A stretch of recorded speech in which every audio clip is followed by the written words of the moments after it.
All right, I'm going to take our first question to the BJP. Let's go over to Tuhin Sinha. Sir, thank you for joining us. Sir, I want to understand from you this question, sir. The opposition response to what the Prime Minister had to say today has been united. Their response has been A, that the Prime Minister is not addressing the issue of importance. He's trying to distract by focus on INDIA. And they're saying that once again they're using distraction tactics. Sir, to this, what does the BJP have to say? Well, good evening, Taweb. Good evening, everybody. The important point that the Honorable Prime Minister was trying to make was that your deeds don't change with a change in name. And the deeds of this conglomeration, this grotesque conglomeration of 26 parties which have got together are very well known. You know, look at the ruckus they are creating on the Manipur issue. The reason for this ruckus is they want discussion only under Rule 267, which means suspension of all other business for the day. On the other hand, Honorable Home Minister has very emphatically said that he's open to discussion in any form on all aspects. In fact, he has reached out to both the leaders of both houses of opposition leaders of both houses of parliament with a written letter. But what they essentially want to do is stall all proceedings of the parliament like they did on the previous session. You would be happy to know that amidst all this chaos, and a very important bill was passed today in the Rajya Sabha, the Constitution Order, Fifth Amendment Bill, which includes a few more tribes under the ST. So essentially the point is that, while we are prepared for discussion in any form, the opposition wants to hold the entire house hostage on some pretext or the other. Now, when you talk about their plan of bringing the no confidence motion, again, they know that the no confidence motion will be defeated. It will not pass through. So why do they want to bring it? Because essentially they want to evade and avoid a discussion on Manipur. When it comes to Rajasthan, why hasn't Rahul Gandhi even condemned the abhorrent incident of 4 people from a family having been burnt and killed? 50 people have lost their lives in Bengal. So, like I said, we are open to discussion in any form. Manipur has a legacy of ethnic violence.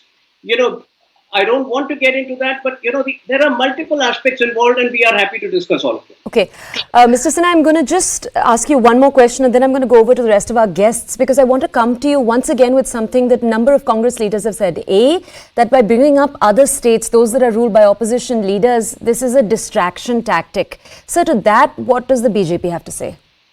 It's very amusing for the opposition to level these charges. I will take you 5 years back in 2009 January, when a very important discussion on the Rafale was taking place, when the then Defence Minister Nirmala Sitharaman was speaking. What was Rahul Gandhi doing? He was making paper planes. He was winking throughout the discussion. So this opposition, unfortunately, lacks gravitas. It does not have the seriousness to either comprehend issues like Manipur or to discuss it threadbare in a responsible manner. And that is why they make all kinds of excuses time and again. Okay. Mr. Sinha, if I could ask you to wait. Let's go over now to JB Mathur, who's with us. Ma'am, thank you so much for joining us here on the show. You are a Rajya Sabha member. You're, of course, a Congress MP. And so, ma'am, I want to ask you more about the opposition's strategy. We've told our audiences that there is now the possibility of a no-confidence motion in the Lok Sabha. Ma'am, I want to understand, we know that the Prime Minister may be forced to attend if that does take place, but I want to understand here, ma'am, what is the opposition's short-term strategy here?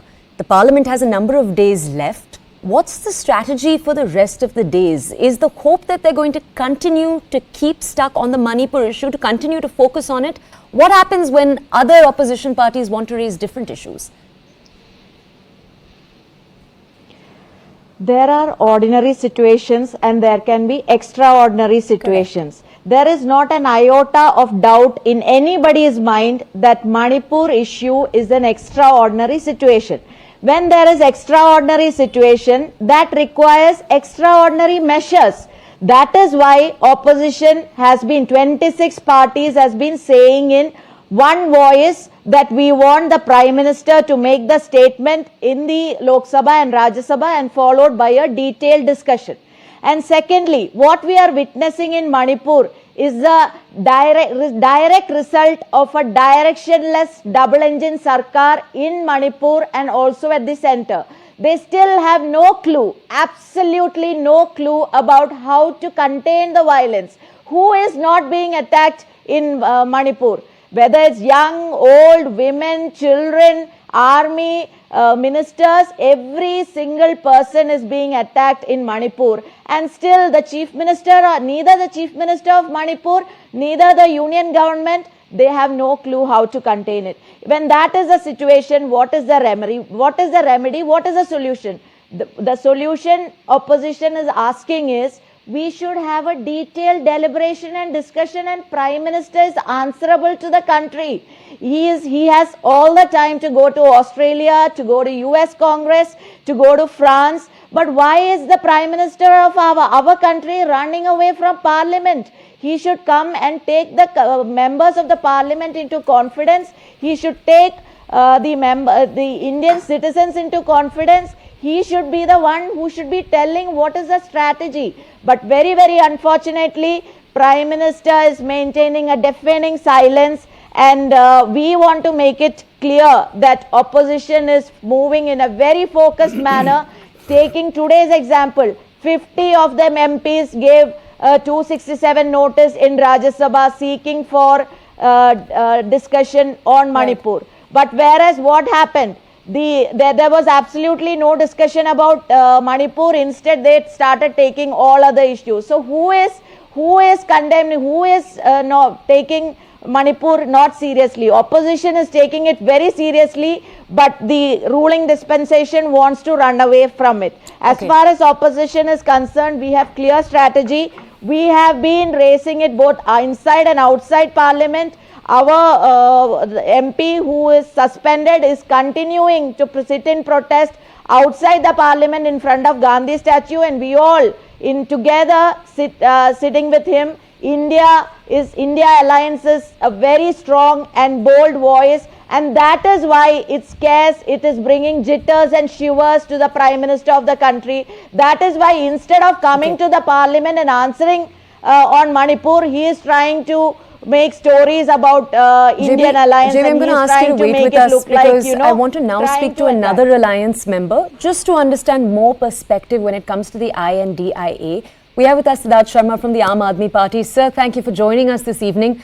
Sir, your party's case is a particularly interesting one because when we talk about the opposition alliance and we talk about this possible problem that might emerge, that there are different parties that are a part of the alliance, and for some of these parties there are particularly important issues on the agenda that will come into Parliament. We are talking about the Aam Aadmi Party and the Delhi ordinance that is of such importance to the Aam Aadmi Party and their priorities.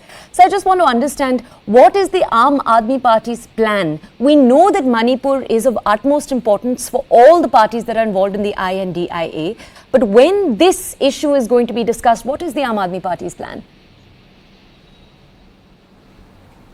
Yeah, Toya, when you say what Aam Aadmi Party's stand is, you're speaking about strategy, but democracy also essentially means that transparency has to come from the government side.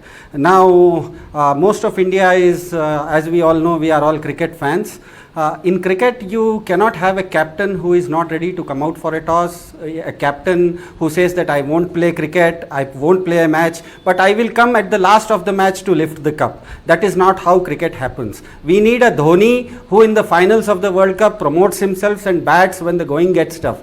If the Prime Minister of India has time to inaugurate Vande Bharat trains in faraway places like Vijayawada, he also has time to initiate a debate on Manipur in the Parliament. I am not getting into the legalese, section 267 of the Business Advisory Committee, etc. I am trying to tell it as simply as possible. Today, what has happened in Manipur, essentially, the Prime Minister today has a choice: lord over women's humiliation in Manipur, like Dhritarashtra did in Mahabharata, or follow the tenets of Munshi Premchand's Panch Parmeshwar, which says that bigaad ke dar se iman to nahi chodoge.